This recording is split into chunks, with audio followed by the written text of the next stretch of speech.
Good morning and welcome to the Iconic Production channel. I am JM and this is Behind the Screen, a show where we hang out, we talk about games, game design, game theory, talk about games that we love. We're going to be reviewing a book today, but before I get into that book, I wanted to kind of talk a little bit about this. This is episode 98, so to everyone who has journeyed along with me, I really appreciate that. We're rapidly approaching episode 100, where we're going to talk about beauty in gaming, and looking forward to that. It'll be Thursday next week. And then the rest of my day today is spent getting assets put together for the big Crucible game launch, which will be in 2 to 3 weeks here on the Iconic Production channel that I'm really looking forward to for that. But let's talk about the book we're going to review today. So, it's not a book that you can get anymore. It's not even in print. I don't even know that the PDFs exist legally anywhere. But this came out of my discussion of looking at the books on your shelf, things that you may not have looked at in years, and getting new ideas for them. And so that's where this review is coming from. But yes, first of all, congratulations to Rook. Just congratulations, buddy. I'm so excited for you. When everything settles down, would love to chat and see how things are going. So, let's go back in time to a dark time. A dark time for the Rebel Alliance. The year 1988. 6 years after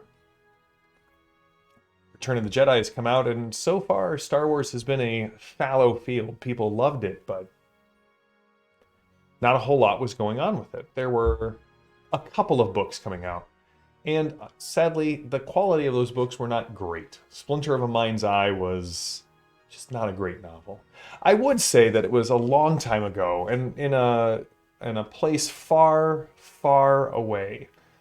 For me, that was Waukegan, Illinois, a small suburb in the north of Chicago. But what did we have? We had West End Games, who produced such great games as Torg. They were doing the Star Wars role-playing game. And what I loved about the Star Wars role-playing game is that the people who were writing the games clearly loved the material. But it was this wild west of setting design, unlike anything that I think we'll ever see again. You had Iron Crown had the license to do a Tolkien role-playing game. They did Middle-earth Adventures, MERP, Middle-earth role-playing. And we had West End Games doing Star Wars. And what do I mean by the fact that this was sort of a Wild West time? Well, the Silmarillion was out and the Lord of the Rings and the Hobbit, but that was basically it. Christopher Tolkien hadn't really started the history of Middle-earth. Star Wars had 3 movies, a couple of comics, a couple of novels. Not enough really to build a role-playing game on. And one of the things that was amazing about the West End Games Star Wars role-playing game is that they were taking things from the movie and extrapolating them out. They were taking things that had been referenced were a broken reference. So a broken reference in literature is where somebody mentions something that exists, if you will, but doesn't explain it. So it gives you this, it's a narrative trick. It implies the world is larger than what we are experiencing right now. A great example is and I'm going to steal this from Richard, is the opening to all of the chapters of Dune, which have excerpts from books written by the Princess Irulan. It gives us the feeling that these books exist, but it's a broken reference. They don't actually lead to other books. They just exist for the hooks of hanging the larger tapestry of the world on. But what the team at West End Games did is they started populating the world. We got galaxy guides, we got adventures, we got NPCs, we got names for planets that did not have names before. And this is before the second purge, the purge of the great extended universe. But a lot of this stuff became canon in the EU, the extended universe, because when Timothy Zahn went to write his, what I truly believe, restarted Star Wars fiction in the modern era, the post-Jedi era, if you will. He wrote, the Heir to the Empire trilogy. Gave us Thrawn, gave us Mara Jade, gave us the Skywalker and Solo children. They sent him, Lucas sent him. This is an anecdotal story, so I've been told this by multiple people. I have no verification of this whatsoever, save for the name Coruscant. They sent him a bunch of West Endgame Star Wars material to use to help flesh out the world building that he needed. Now, there's a lot of contradictory information here. For example, Tatooine is just recently settled in the West Endgame Star Wars, whereas we find out later that there have been people there for hundreds, if not thousands of years in the prequel trilogy. So it exists in this liminal space between... It was on the bleeding edge of the imaginative space that Lucas created. So we're talking today about an adventure called the Tatooine Manhunt. And first of all, the cover is super striking to me, because that's actually a piece that Ralph McQuarrie did for Empire Strikes Back. That is the art board for the bounty hunters that would show up in Empire Strikes Back. We see Boba Fett, IG-88, Bosk, the other two whose names I don't remember, and will probably be, flayed by my good buddy Chris for. And this was the first adventure. This is the first module I ever ran. And so that kind of brings us to why I'm talking about this. You'll talk to people who have been in the game a long time, and they continually reuse Keep on the Borderlands. Whenever they start a new campaign, every couple of campaigns, they return to the Keep on the Borderlands. Not return to the Keep on the Borderlands, that was a second edition adventure, but they come back to the Keep on the Borderlands. The first module or adventure we run, I think, imprints on us. It shows us how things could or should be in a game. And reading through this module for me was a little bit of gaming archaeology, but also a little bit of nostalgia, I would say. But it was also a roadmap. I could see how this module has kind of affected everything kind of running forward from there. And we're going to talk a little bit about it. It does some unique things that I would say are both very Star Wars and very 80s. And yet the core of this adventure, is solid and so easily adaptable to any other setting that you're running that it is a wonderful adventure to pick apart, take pieces from, and go forward with. So we're gonna talk about this adventure. Now, this adventure was written by Bill Slavicsek and I think Daniel Greenwood, if I'm remembering correctly. And then Bill Slavicsek goes on to do Torg and a ton of stuff at TSR and Wizards of the Coast, becomes a big name in game design spaces. So, excuse me. The adventure opens up in media res with a very cinematic read-aloud box about sending bounty hunters, that this person has been found, Adar Talon, and very little information beyond that. And then in true Star Wars fashion, we jump right to the action.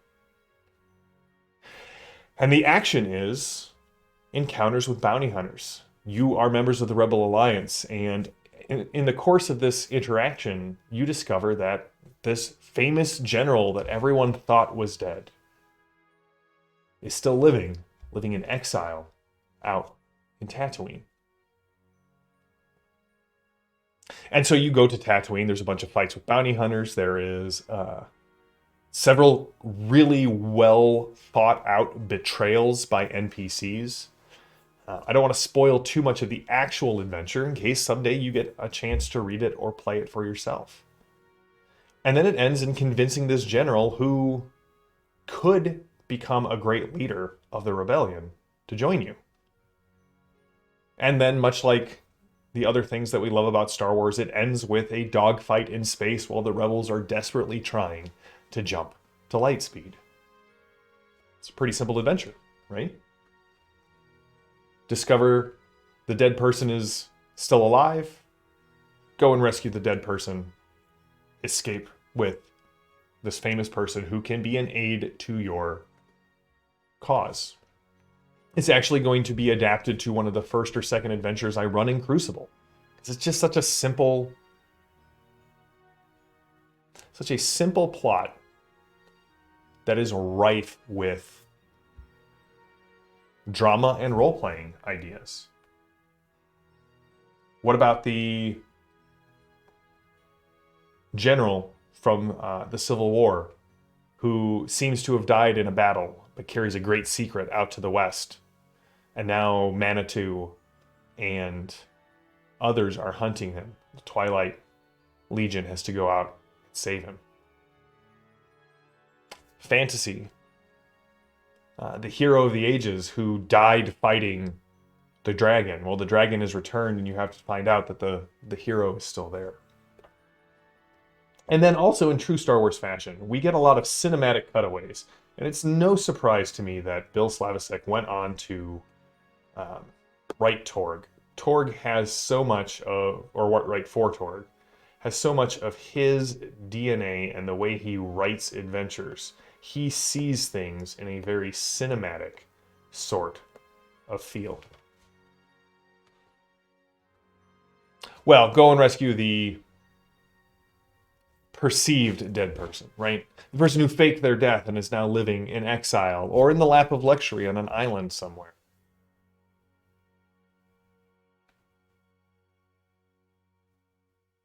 Sorry, I was thinking about The Rock, the movie The Rock, for a second.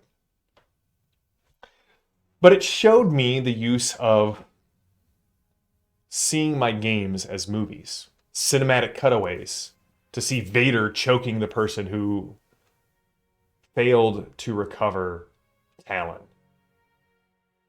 Not having to finish the fight, but let the heroes escape to light speed. Jumping back and forth from the main action and back.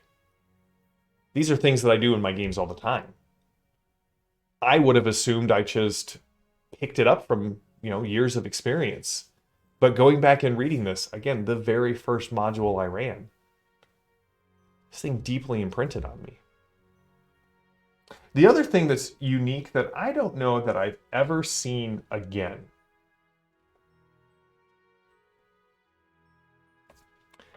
there is a script for the players.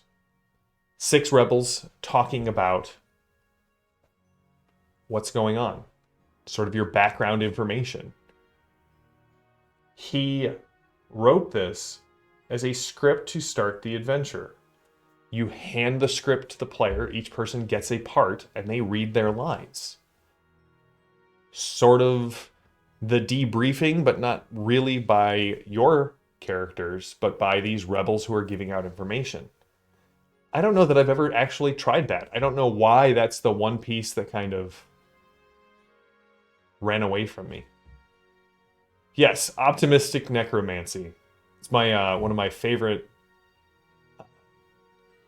D&D memes, right? I have to go avenge my brother's death. And the fighter says, you have my sword, and the ranger my bow, and the dwarf my axe, and the necromancer your brother. I thought that was kind of a cool way to include the necromancer in that party. But yes, it's actually kind of a cool way to provide the backstory. Write up a little script and let your players read the NPC lines as opposed to the GM narrating it. And if you wanted to get really fancy, number the lines so that when you're done, you're like, okay, number 6, and then the next person goes. So that people can interact and kind of see this kind of council. Yes, John, there are some people who don't love the idea of reading aloud. But, if it's 2 or 3 lines not on stream, I think it would go over among friends. So yeah, the Tatooine Manhunt. It's only $75 on Double Night Games. Thanks for that, Grom. I don't know if the West End Games PDFs are available anymore. I know that Fantasy Flight Games re-released the WEG games a couple of years back, so they were available for a little bit. It was, I think, kind of one of the other things that I love taking away from this is how unique it was to be a game designer then. You could play in a canonical setting and still develop the mess out of it. I think back to, there's a Middle-earth role-playing adventure called The Palantir's Quest, where you're trying to recover one of the other lost seeing stones. And it takes little pieces of information from the appendices and spins together this whole adventure, going north into Fornost and getting the Palantir. Is it cursed? Where is it at? What's going on with it? Since that time of the 80s, I think people have discovered there's a lot of money to be made in role-playing games, at least for the people who hold the IP. And these canons have been developed more and more. And so what you get are less instances of the role-playing game company getting to develop the canonical IP, and more of them trying to pry apart pieces of the IP that they can put their story into. Now, I'm pretty sure the Tolkien estate has disavowed anything that MERP put out, and as we all know, the mouse went through the EU and cut that tether. So who knows? Maybe the next Star Wars role-playing game will be set in the EU with a lot more freedom. Now that the license for the Tolkien estate is a little bit more up for grabs, who knows? Maybe somebody will get to develop a first or second age game. But I think there's something unique about that time in gaming. But also, there's a warning. The reason West End Games went under was under the weight of all of the licenses that they had to keep paying.